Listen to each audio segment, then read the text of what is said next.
Hi, I'm Emma. I'm an energy healing guide and a psychic medium. I love ghost stories and I also love telling ghost stories.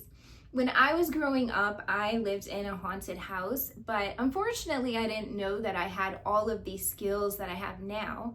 And so I grew up pretty scared of the dark and pretty scared of my childhood home.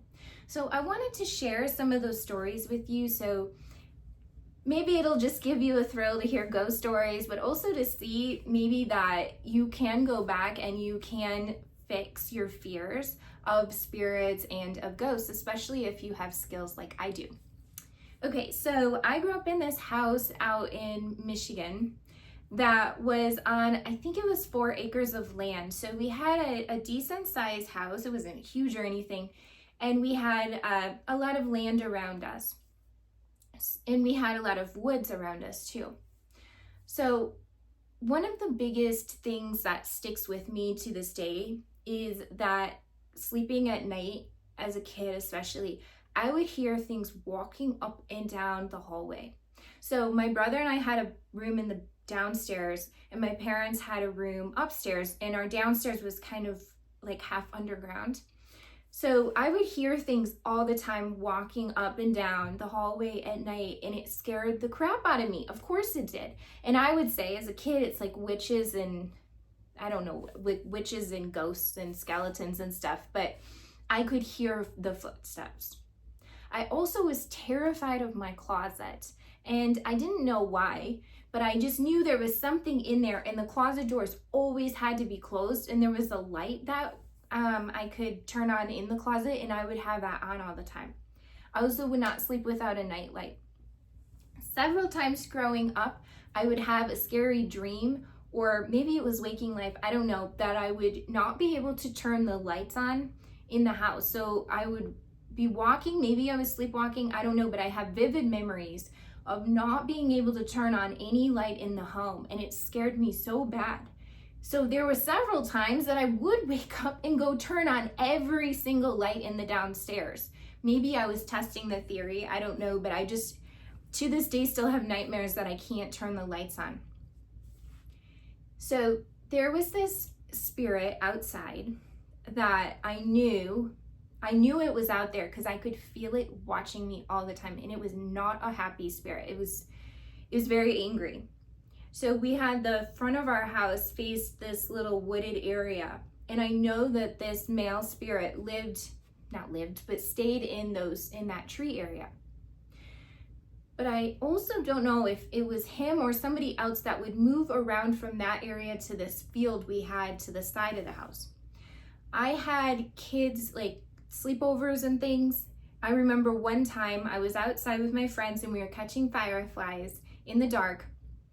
Several of my friends said, there's a man in the field and he has a white shirt on. And I can't remember if they said he had a hat or not, but several of them saw him. And, of course we were all terrified. I didn't know what it was. This was maybe, I was like 11 or 12. Then years later, my friends came to visit me because I had gotten my tonsils out. And she told me when she left, she got in her car, she was facing that wooded area. She saw a man standing there and she just drove off, and she told me this story the next day. And I said, what the hell? Like, why didn't you say anything? We could have been in danger.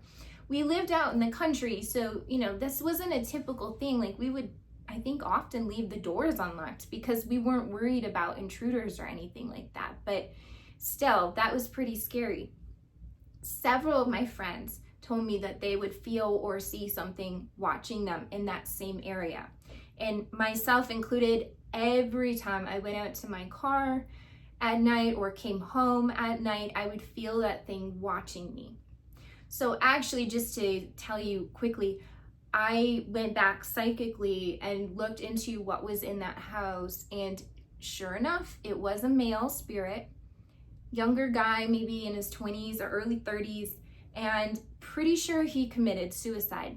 I tried to look through records. I don't live in that area anymore, so it's hard to tell, but the sense I got was that this is what happened, and he was very angry, and I did help him to move on, but I mean, shoot, I wish I had these skills or understanding way back then, because my life would not have been as scary. Another thing I'll tell you is when sometimes I would hear music, or I would often hear the TV being on. So I would wake up as a kid, oh, somebody's awake, the TV's on, so I would go and look. Everything was dark, everything. Nothing would ever be on. So that was always pretty terrifying too, to just think that the TV was on or somebody was awake and be happy, like, oh, I'm not alone, and then see, nope, you really are alone and you're hearing creepy things. The final story I'll tell you about that house is that I'll just put it out there. I used to smoke cigarettes as a teenager, and I would sit in this little room. It's like a boiler room between the garage and our family room downstairs. And I would sit in that room sometimes when nobody was home, and I would smoke a cigarette. And one time I was in there smoking a cigarette, and I looked down and I saw it. Person's handprint in Goosebumps on my leg, which scared the hell out of me, and of course I ran right out of that room. So yeah, there's so many stories from that house. Those are just a few. I've talked to my mom about that, who also has similar skills to me. She hasn't tapped into it as much as I have, but she told me later on, you know, growing up, that she had similar experiences. And then after I moved out of the house, she said she would hear music and the TV and different things, and she just had a sense that there was something there. Also, she told me, you know, there were several places she didn't like to go. Like, we had this barn, this huge like barn area that had an old horse stable in it, and I guess there used to be like dog kennels out there. My dad would use it for his workshop as well, and I hated going in there. I was terrified of that area, and my mom told me the same thing, that she hated going out there, and there were certain areas she wouldn't like to go around because she could sense that there was something off as well. So that kind of wraps up those ghost stories. The last thing I'll tell you is when I did go back psychically and look into what was in that house, I saw so many ghosts in there, so many, including an old lady ghost that was in a rocking chair, and I would have dreams about her that scared me, which she was protecting, like she was being a protector spirit for that space. So it gave me a lot of peace. I mean, it was kind of terrifying to go back and look back through all of those things and relive all those horrifying memories of my life. But I was able to send a lot of the spirits up with angels and kind of clear out that home for whomever lives there now, because it's been a long time. And bring back some sense of peace for myself, to know that, you know, I have these skills now. Ghosts don't have to be scary, but sometimes they are. And if they are, I know now how to help clear them out of a home. So to wrap all of this up, if you have your own ghost stories that you want to share with me, please do. I love them. Maybe if you want to be on a video with me, that would be great too. But just share your stories. And if you have anything in your home that's scaring you, please send me a message and we can get rid of it. Okay, have a great rest of your day.